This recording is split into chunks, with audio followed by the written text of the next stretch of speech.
মৰমৰ ছাত্ৰ-ছাত্ৰীসকল, আজি আমি বহুপদৰ খণ্ড নম্বৰ 15 লৈ তোমালোকক আগবাঢ়িছো। আজি আমি এই খণ্ডত কৰাবলৈ লৈছো অনুশীলনী 2.5।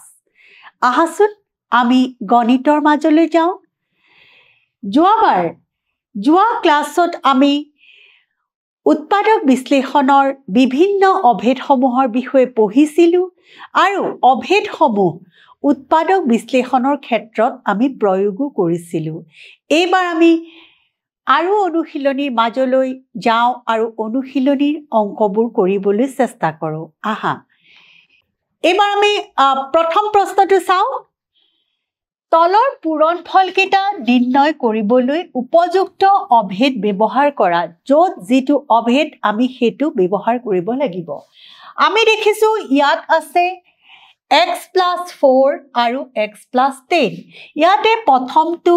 একেই আছে, কিন্তু আমাৰ দ্বিতীয়টো যিটো ধ্ৰুৱক পদটো বেলেগ আছে। আমি এতিয়া মনত পেলাওঁ যে আমি তেনেকুৱা অভেদ পাইছিলোঁ নে নাই? আমি পাইছিলোঁ যে x + a * x + b সমান আমি কি পাইছিলোঁ? x² + a + b * x + a * b। আমি ইয়াত দেখিছোঁ a মানে আছে আমাৰ 4, b মানে আছে আমাৰ 10 আৰু x মানে ইয়াতো আমাৰ x আছে। গতিকে আমি এই ফৰ্মুলাটোৰ মতে ইয়াত আমি মানবিলাক বহাই গ'লে আমি অংকটোৰ উত্তৰ পাম। আমি চাওঁ প্ৰথমটো x² + a হ'ল 4 + 10 * x + a 4 * 10 সমান আমি পাম x² + 4 + 10 14x + 4 * 10 40 আৰু আমি সদৃশ পদ নাই যিহেতু আৰু আমি কৰিব নোৱাৰো। গতিকে ইয়াৰ আমি পূৰণফল নিৰ্ণয় কৰা হৈ গ'ল। এইটো x + 4 পূৰণ x + 10 টোৰ আমি যিটো পূৰণফল কৰিলোঁ তাৰ উত্তৰত আমি এইটো পাই গ'লো। এইবাৰ আমি আহোঁ পিছৰ প্ৰশ্নটোলৈ। পিছৰ প্ৰশ্নটো দিছে x + 8 আৰু x + 10। আগৰবাৰৰ দৰে আমি কি দেখিছোঁ যে প্ৰথম পদটো একে আছে, কিন্তু আমাৰ যিটো কনষ্টেণ্ট পদ বা আমাৰ ধ্ৰুৱক পদটো এইটো বেলেগ আছে। গতিকে আমি ফৰ্মুলা মতে আমি লিখিব লাগিব। আকৌ আমি ফৰ্মুলাটো লিখি লওঁ x + a * x + b সমান আমি কি পাইছিলোঁ? x² + a + b * x + a পূৰণ b। এতিয়া ইয়াত কি দিয়া আছে আমাক? x মানে আমাক আছে xৰ মান আমাক x আছে, a ৰ মান দিছে আমাক 8 আৰু b ৰ মান আমি দেখিছোঁ -10। আমি আগৰ চিনটো আমি ল'ব লাগিব কাৰণ ইয়াত x + b আছে, কিন্তু ইয়াত প্লাছ অৰ্থাৎ আমি এইটো কি বুলি লিখিব পাৰোঁ? x + -10 অৰ্থাৎ আমাৰ এইটো কি বুলি লিখিব পাৰোঁ? x + -10। সেইকাৰণে আমি ইয়াত লিখিছোঁ b সমান -10। আমি এতিয়া বহুৱাই চাওঁ। আমি যদি ইয়াত বহাই দিওঁ সমান আমাৰ x² হ'ব প্লাছ a মানে আছে 8 প্লাছ আমি চাওঁ ইয়াত এইটো বেকেট দিওঁ -10, b মানে আমাৰ আছে -10 * x প্লাছ a মানে আছে 8, b মানে আছে আমাৰ -10। এইটো আমি এটা ডাঙৰ ব্ৰেকেটৰ ভিতৰত তোমালোকৰ সুবিধাৰ কাৰণে বহাই থৈছোঁ। এইটো হৈছে আমাৰ a * b আৰু এইটো হৈছে আমাৰ a + b। এতিয়া আমি লিখোঁ x²। চোৱা এতিয়া এই দুটা যেতিয়া প্লাছ কৰিম -10ৰ পৰা যদি +8 কৰোঁ আমাৰ কি থাকিব? -2 থাকিল আৰু xটো আমি পূৰণ কৰি দিলে -2x। ইয়াত আমি পূৰণ যেতিয়া কৰোঁ 10 × 7 = 80, কিন্তু প্লাছে মাইনাছে আমাৰ মাইনাছ হ'ব 80 আৰু আমি পিছৰখিনি কৰিব নোৱাৰোঁ কাৰণ আমাৰ আৰু সদৃশ পদ নাই। গতিকে এই পদটোৰ আমি পূৰণফল কি পাই গ'লো? x² - 2x -80। এতিয়া আমি পিছৰ প্ৰশ্নটোলৈ যাওঁ। পিছৰ প্ৰশ্নটো দিছে 3x + 4 আৰু 3x - 5। ইয়াতো আমি দেখিছোঁ আগৰ দৰে আগৰ দৰে আমি ইয়াত কি দেখিছো এইটো আমাৰ একেই আছে কিন্তু আমাৰ যেটো ধ্ৰুবক পদ ই আমাৰ বেলেগ আছে গতিকে আমি কি কৰিম ফৰ্মুলা মতে লিখিম x + a ফৰ্মুলাটো আমাৰ কি আছিল বা অভেদটো আমাৰ কি আছিল x + a * x + b সমান আমি কি পাইছিলো x² + a + b * x + a * b ab বুলিও লিখিব পাৰো একো চিন নাই মানে আমি কি বুজো যে তাৰ মাজত পূৰণ চিন আছে গতিকে ইয়াত আমাৰ কি আমাৰ দিছে x মানে আমাৰ ইয়াত কি আছে 3x দিয়া আছে a মানে আমাৰ আছে 4 আৰু b মানে আছে আমাৰ -5 আমি গুটে কিটা যিকিটা আমি মান পালো প্ৰতিটো মান আমি বহুৱাই যাম তেতিয়া আমি অংকটো পাম x অৰ ঠাইত 3x গতিকে আমাৰ প্ৰথমটো হ'ব 3x² প্লাস আমি কি পালো এটো ব্র্যাকেট দিও a মানে 4 প্লাস b মানে আছে -5 a plus b into x x মানে আমাৰ কি আছিল 3x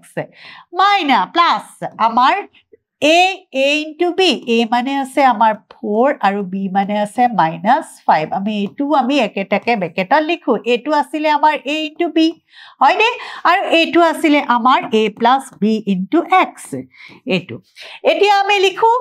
তিনি যদি দুটা পূৰণ কৰো আমি 3 3 গুণ 9x²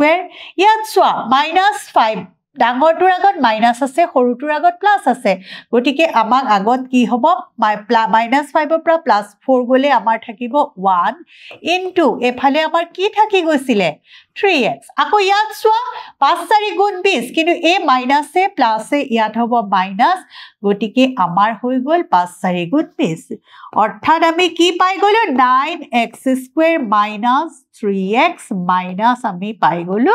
20 এটোই আমাৰ নিৰ্ণয় উত্তৰ কাৰণ আমি আৰু ইয়াৰ পিছত যোগ বা বিয়োগ কৰিব নোৱাৰো আমি সদৃশ পদবিলাকহে আমি যোগ বা বিয়োগ কৰিব পাৰো ইয়াত যেহেতু সদৃশ পদ নাই আমি আমাৰ অংকটো এটোই শেষ বুলি আমি ধৰিব লাগিব আমি পিছৰ প্ৰশ্নটো চাও পিছৰ প্ৰশ্নটো দিছে y² + 2/3 y² - 2/3 আমাৰ সোৱা প্ৰথমটো আমাক ইয়াত এটো y² এটো y² আছে আৰু এটো 2/3 আছে এটো 2/3 আছে কিন্তু এটাই আমাৰ ডিফাৰেন্স ইয়াত আছে যোগ চিন আৰু ইয়াত আছে বিয়োগ চিন আমি তেনেকুৱা অভেদৰ কথা মনত পেলাও আমি যদি মনত পেলাও তেনেকুৱা অভেদৰ কথা আমি কি পাও a + b into a - b সমান আমি কি পাইছিলো a² - b² প্ৰথমটো স্কয়াৰ মাইনাস দ্বিতীয়টো স্কয়াৰ ইয়াত আমি কি পাইছো ইয়াত আমি পাইছো a সমান প্ৰথমটো আমাক কি দিছে y আৰু দ্বিতীয়টো আমাক কি দিছে প্ৰথমটো দিছে y² আৰু দ্বিতীয়টো আমাক দিছে 2/3 আমি হেমতি বহাই যাও গতিকে প্ৰথমটো স্কয়াৰ a যেহেতু y গতিকে ইয়াত যেহেতু আগৰ পৰা স্কয়াৰ আছে আমি তাৰ ওপৰত আকৌ এটা স্কয়াৰ দিম আৰু মাজত আমাৰ কি হ'ব মাইনাস চিন 2/3 আমাৰ এই গুটেটো হোল স্কয়াৰ আমি পাতি দিব পাৰো এতিয়া y ইয়াত দুটা আছে ইয়াত দুটা আছে আমি ফৰ্মুলা কি পাইছিলো সূচকৰ formula a to the power m into n সমান a to the power m into m পূৰণ n অৰ্থাৎ 2 দুগুণ y হৈ গল আমাৰ 4 মাইনাস আৰু এটা আমি ফৰ্মুলা ইয়াতে পাইছিলো যে a b whole to the power m সমান কি পাইছিলো আমি a to the power m b to the power m অৰ্থাৎ এই 3 আৰু 2 টো কি হৈ আছে দুইটাৰে লগত আমাৰ পূৰণ হৈ আছে গতিকে y4 - 3 3 গুণ 9 আৰু 2 দুগুণ 4 আমি আৰু কৰিব নোৱাৰো আমাৰ অংকটো ইমানতে শেষ হৈছে আমি পিছৰ প্ৰশ্নটোলৈ আহো পিছৰ প্ৰশ্নটো দিছে 3 - 2i6 3 + 2i6 আমি কি দেখিছো প্ৰথমতে তোমালকে কোনটো অভেদ ব্যৱহাৰ কৰিব লাগে হেতু কৰোতে যথেষ্ট সাৱধান হবা খুব ভালকৈ চাই লবা ইয়াত আমি দেখিছো প্ৰথম পদটো এটো পদৰ একে এটো পদৰ একে অকল আমাৰ কি বেলেগ আছে ইয়াৰ চিন দুটা বেলেগ আছে গতিকে আমি কোনটো অভেদ ব্যৱহাৰ কৰিম a - b into a plus b কাৰণে আমি কি অভেদ ব্যৱহাৰ কৰিম a² square minus B square আমি অভেদটো ব্যৱহাৰ কৰিম কাৰণ ইয়াত আমি a মানে কি ইয়াত আমি a পাইছো a মানে আমি পাইছো 3 b মানে আমি পাইছো twice x আমি এই কিটাৰ ভ্যালু কিটা আমি বহাই যাও প্ৰথমটো সমান আমি 3 square a square minus b মানে আছে twice x স্কয়াৰ অৰ্থাৎ 3 3 গুণ 9 মাইনাস এই দুটাৰ পূৰণ 2 2 গুণ 4 আৰু x দুটা হৈ গলে 4x স্কয়াৰ আৰু আমি কৰিব নোৱাৰো আৰু আমাৰ অংকটো এইটোতে শেষ হৈছে এতিয়া আমি পিছৰ প্ৰশ্নটো চাও পিছৰ প্ৰশ্নটো দিছে আমাক প্ৰত্যক্ষভাৱে পূৰণ নকৰি আমি সাধাৰণতে কেনেকৈ পূৰণ কৰো এটাৰ তলত এটা বহাই পেলাই আমি এটো যদি আমাৰ পূৰণ কৰিব লাগিলে হেতেন 107 এনেদৰে বহাই আমি পূৰণ কৰিব লাগিছিল কিন্তু আমি এনেদৰে পূৰণ কৰিবলৈ দিয়া নাই প্ৰত্যক্ষভাৱে আমি পূৰণ কৰিব নালাগে এনেকৈ আমি পূৰণ কৰিব নালাগে এটা কি লাগিব আমি যে তলৰ পূৰণ হল তাৰ মানে কেনেকৈ আমি পূৰণ কৰিম অভেদ ব্যৱহাৰ কৰি আমি পূৰণফল আমাক উলিয়াবলৈ দিছে আমাক কি দিছে সমান আমি লিখি লও 103 into 107 এতিয়া আমি 103 টোক আৰু সদায় আমি চাও 100 ত মিলাবলৈ চাম 100 যোগ 3 বুলি আমি লিখিব পাৰো পূৰণ 100 যোগ 7 এনেকৈ লিখাৰ লগে লগে আমি কি দেখিছো প্ৰথম পদটো একে আছে কিন্তু দ্বিতীয় পদটো বেলেগ আছে গতিকে আগৰ আমি ফৰ্মুলাত পাইছিলো যে x + a প্ৰথমটো একে আৰু x + b যদি প্ৰথমটো একে কিন্তু ধ্ৰুবকটো বেলেগ থাকে তেতিয়া কি হ'ব x² + a + b into x + a into b এটো পাইছিলো আমি গতিকে আমি ইয়াত আমাৰ কি পাইছো আমি ইয়াত x সমান আমাৰ দি আছে 100 a সমান আমাৰ দিয়া আছে 3 আৰু b সমান দিয়া আছে 7 আমি সেই মতে আমি বহাই যাও ইয়াতে 100 square a square 100 square plus a মানে আমি কি পাইছিলো 3 a + b a + b into 100 into x 100 মানে x plus a into b 3 into 7 আমি এতিয়া লাহে লাহে কৰি যাও এটো যেতিয়া দুটা কৰিবলৈ হৈছে দুটা শূন্য গৈ আমাৰ কি হ'ব 1 2 3 4 প্লাস 7 3 10 পূৰণ 100 আৰু এইফালে আমাৰ থাকিল 7 3 গুণ 21 আমি এতিয়া যোগ বিয়োগ যেহেতু এনেকুৱা সংখ্যা আমি যোগ বিয়োগ কৰিব পাৰো গতিকে আমি যোগ বিয়োগ কৰিম প্ৰথম আমি কৰি লওঁ +21 ইয়াত আছে 1 2 3 4 ইয়াত তিনটা শূন্য ইয়াত 21 এতিয়া আমি যোগ কৰি যাওঁ 1 থাকিল 2 থাকিল 0 থাকিল 1 থাকিল এই 4 নম্বৰ থানলৈকে হৈ গল আৰু লাষ্টত 1 থাকি গল 11021 আমাৰ এটোৱে হৈ গল বুজি পাইছানে তোমালোকে প্ৰথম তোমালোকৰ কাম হল যে কোনটো অভেদ কোনটোৰ ক্ষেত্ৰত প্ৰযোজ্য হেতু বিচাৰি উলিওৱাটো হেতু যদি বিচাৰি উলিয়াব পাৰা তোমালোকে মান বহুৱাই কৰি গলে নিজে নিজে অংকটোৰ উত্তৰ উলাব আহাচোন আৰু এটা আমি কৰি চাও পিছৰ প্ৰশ্নটো দিছে 95 into 96 আমি এতিয়া 95 টোক আমি কি বুলি লিখিব পাৰো আমি যদি 95 টোক 90 100 minus 5 বুলি লিখো আমাৰ কি হৈ যাব আমি 95 টোক আমি লিখো 100 minus 5 আৰু পূৰণ এটোক আমি লিখিব পাৰো 100 minus 4 100 ৰ পৰা 5 বিয়োগ কৰিলে 95 আৰু 100 ৰ পৰা 4 বিয়োগ কৰিলে আমি 96 পাম এতিয়া আমি ফৰ্মুলাটো চাও x + a into x + b সমান ফৰ্মুলা মতে আমি কি পাইছিলো x² + a + b into x + a into b এৰে ইয়াত আমি দেখিছো x মানে আমি পাইছো 100 a মানে আমি পাইছো -5 আৰু b মানে আমি পাইছো -4 অৰ্থাৎ তাৰ মানে 100 plus -5 বা -5 আকৌ এটো তেনেকৈ 100 plus -4 তেতিয়াহে আমি a plus b into a minus b পাইছো গতিকে আমি এতিয়া ফৰ্মুলা মতে আমি অভেদ মতে আমি প্ৰথমটো স্কয়াৰ 100 স্কয়াৰ প্লাস আমি কি পালো a মানে আছিলে -5 plus -4 a minus a plus b into 100 plus a into b এতিয়া আমি কৰি যাও 100 দুটা যদি কৰো 1 2 3 4 ইয়াত সোয়া -5 আৰু -4 যদি আমি কৰো যোগ কৰো তেতিয়া আমি পালো -9 into 100 প্লাস এটো -5 আৰু 4 কৰিলে 20 হৈ গল মাইনাসে মাইনাসে প্লাস হৈ গল প্লাস আমি পাই গলো 20 সমান আমি কৰো 1 1 2 আমি এই 20 টো এফালে আমি যোগ কৰি দিছো -900 আমি যদি বিয়োগ কৰো আমি কি পাম 10020 আৰু বিয়োগ কি থাকিল আমাৰ 900 বিয়োগ যদি কৰো আমি কিবা 0 2 10 নগল থাকিল 1 ওপৰৰ পৰা 9 আমাৰ নামি আহিল সমান 9120 এইটোৱে হৈ গল আমাৰ উত্তৰটো আমি যদি 95 এনেকৈ আমি আগৰ নিয়মত পূৰণ কৰিলো হেতেন তেতিয়া আমাৰ কৰা যথেষ্ট কঠিন হল হেতেন আৰু আমাক কৰিবলৈ দিয়াও নাই যে প্ৰত্যক্ষভাৱে পূৰণ নকৰিবা এনেকৈ আমাক পূৰণ কৰিবলৈ দিয়া নাই আমাক অভেদ ব্যৱহাৰ কৰি পূৰণ ফল উলাবলৈ দিছে যিটো সহজতে আমি উলিয়াব পাৰো আহাচোন আমি পিছৰ প্ৰশ্নটোলৈ যাওঁ পিছৰ প্ৰশ্নটো দিছে 104 into 96 এতিয়া আমি দেখিছো যে 104 টোক আমি লিখিব পাৰো 104 into 96 এটোক আমি লিখিব পাৰো 100 যোগ 4 আৰু এটোক আমি লিখিব পাৰো 100 বিয়োগ 4 হয়নে তোমালোকে আৰু সদায় চাবা যেতিয়া আমি অভেদ ব্যৱহাৰ কৰি এই সাংখ্যিক মান উলিয়াবলৈ ধৰা অংকবোৰ কৰো তেতিয়া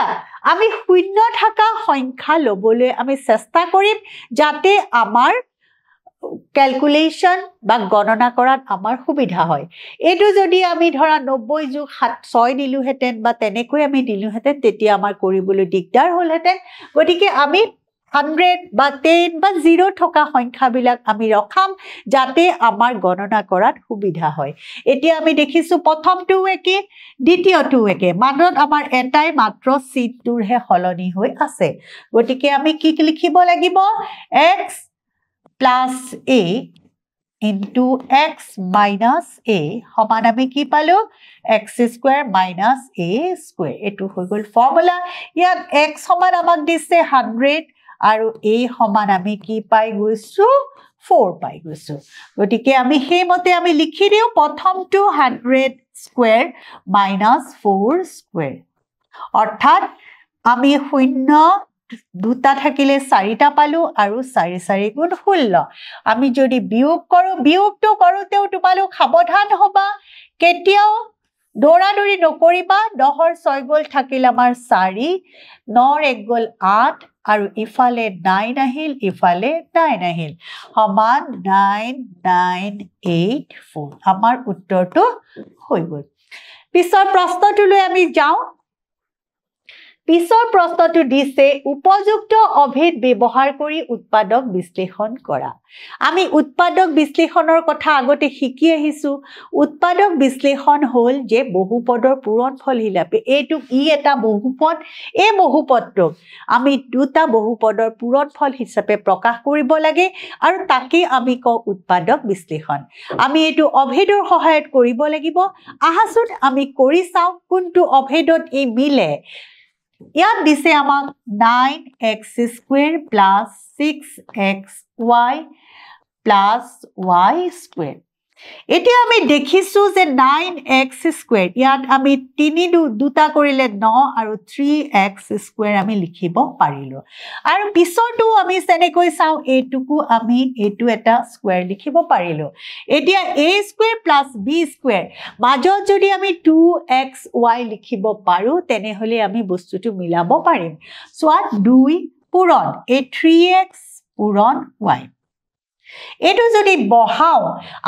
আমি কি পাইছিলো a square plus 2ab plus b square সমান আমি কি পাইছিলো a plus b whole square ইয়াত আমি দেখিছো a হলনি কিমান আছে আমি 3x বিৰ হলনি আমাৰ কিমান আছে y গটিকে আমি দেখিছো এটো আমি পাই গলো a square plus 2 into a into b আৰু এটো আমি পাই গলো b square a square plus 2ab plus b square a square plus 2ab plus b square আমি তেনে হলে কি লিখিব পাৰিম a plus b whole square বুলি লিখিব পাৰিম যেহেতু ইয়াত a মানে আছে 3x আৰু b মানে আছে y গটিকে আমি a2 স্কয়াৰ বুলি লিখিব পাৰিম হোল স্কয়াৰ মানে কি যে a পদটো দুবাৰ পূৰণ হৈ আছে গটিকে আমি লিখি দিও 3x + y আৰু আমি কি পাই গলো 3x + y এটোই হৈ গল উৎপাদক বিশ্লেষণ এই বহুপদটোক আমি দুটা বহুপদৰ পূৰণফল ৰূপে প্ৰকাশ কৰিলো অৰ্থাৎ আৰু আমি কাৰ সহায়ত কৰিলো যে অভেদ ব্যৱহাৰ কৰিলো অৰ্থাৎ আমি উপযুক্ত অভেদ ব্যৱহাৰ কৰি আমাৰ উৎপাদক বিশ্লেষণ কৰা হৈ গল পিছৰটো চাও আমি পিছৰটো দিছে 4y² - 4y + 1 আমি চাও কোনটো অভেদত আমি মিলাব পাৰো প্ৰথম আমাক দিছে প্ৰথম আমি লিখি লও 4y² - 4y + 1 এটো আমি দেখা পাইছো ইয়াক আমি লিখিব পাৰো 2y² আৰু পিছৰটো আমি লিখিব পাৰো 1² প্ৰথম আৰু পিছৰটো আমি লিখি লম আৰু আগত যেতিয়া মাজত যেতিয়া মাইনাস চিহ্নটো থাকিল আমি চাও 2 পূৰণ 4y * 1 এতিয়া আমি কি পাইছিলো ফৰ্মুলা মতে a² - 2ab + b² আমি কি পাইছিলো a - b হোল স্কয়াৰ ইয়াত আমি এই প্ৰশ্নটো a সমান আমি যদি লিখো 2y b সমান যদি লিখো আমি 1 তেতিয়া আমি কি পাই গলো এটো সমান a এটো সমান b আৰু 2 into এটো 4y নহয় এটো 2y হ'ব এটো হ'ব 2y